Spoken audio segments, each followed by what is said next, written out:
Buenos días, queridas amigas y amigos. Hoy día quisiera hablarles de un tema que poco se trata en público. Se está tramitando en el Congreso un proyecto de ley que modifica la llamada Ley Reservada al Cobre, que, como ustedes saben, está destinada al financiamiento de las Fuerzas Armadas en cuanto a su equipamiento bélico. Esta Ley Reservada al Cobre, en resumen, lo que hace es obligar al Estado de Chile a destinar el 10% de las ventas del cobre hechas por Codelco al financiamiento de las Fuerzas Armadas para su equipamiento. Se ha considerado que ha llegado el momento de modificar esta ley y el gobierno ha enviado un proyecto que yo cuestiono por la siguiente razón. Siempre, los economistas saben bien de esto, en las sociedades se plantea el dilema entre la llamada mantequilla y cañones. Cuando se hace referencia a mantequilla, estamos hablando del financiamiento de las políticas sociales, de los derechos de los ciudadanos. Y cuando estamos hablando de cañones, estamos hablando del financiamiento de las Fuerzas Armadas, de la cuestión bélica, de la cuestión de la defensa. Y este es un dilema que todas las sociedades atraviesan. ¿Qué proporción de sus recursos destinan al bienestar de su población?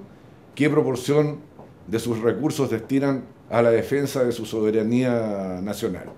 El proyecto de ley que propone el gobierno tiene dos ingredientes, a mi juicio, cuestionables. En primer lugar, establece pisos, es decir, los presupuestos de las Fuerzas Armadas no pueden ir por debajo de un cierto nivel que tiene que ver con promedios de los gastos hechos en la materia en años anteriores.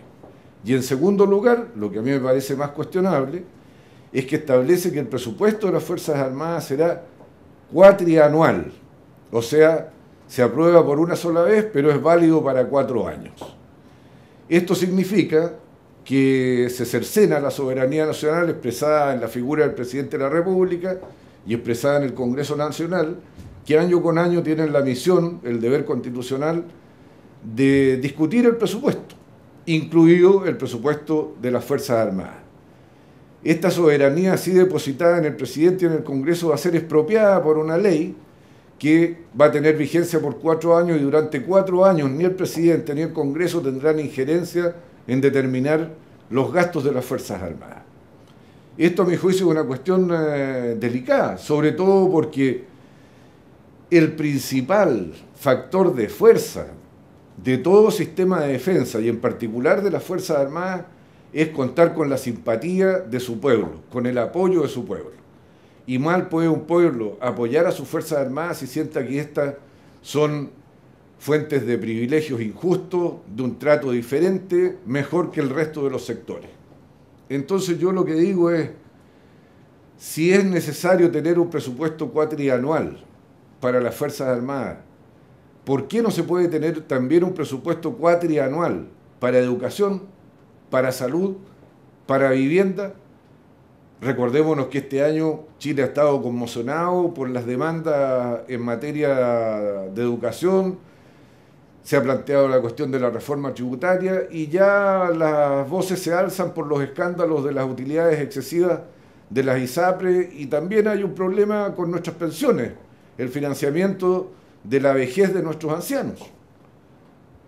Entonces uno dice, entre mantequilla y cañones, ¿por qué no, por lo menos, a la mantequilla, a las políticas sociales que son esenciales, educación, salud, vivienda, no darles el mismo trato que a las Fuerzas Armadas y de este modo lograr que la ciudadanía apoye a nuestras Fuerzas Armadas, las respalde, les aporte y no que sientan que les están quitando lo que le pertenece a la sociedad, con lo cual lo único que vamos a lograr es el debilitamiento de nuestro sistema de defensa. Yo creo que está mal pensado este proyecto, es difícil su aprobación en el Congreso, requiere quórum calificado porque el gobierno lo presentó como una modificación a la ley orgánica de las Fuerzas Armadas, lo que requiere altos quórum.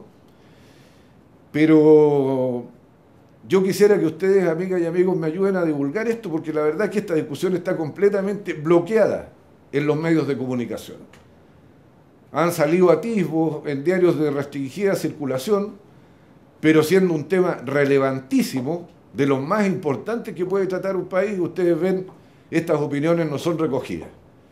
Y yo creo que esto amerita un debate nacional. Ayúdenos a romper el bloqueo informativo, hable con sus vecinos y reproduzca este video y reenvíelo a todos a quienes pueda, de modo de romper con el cerco informativo.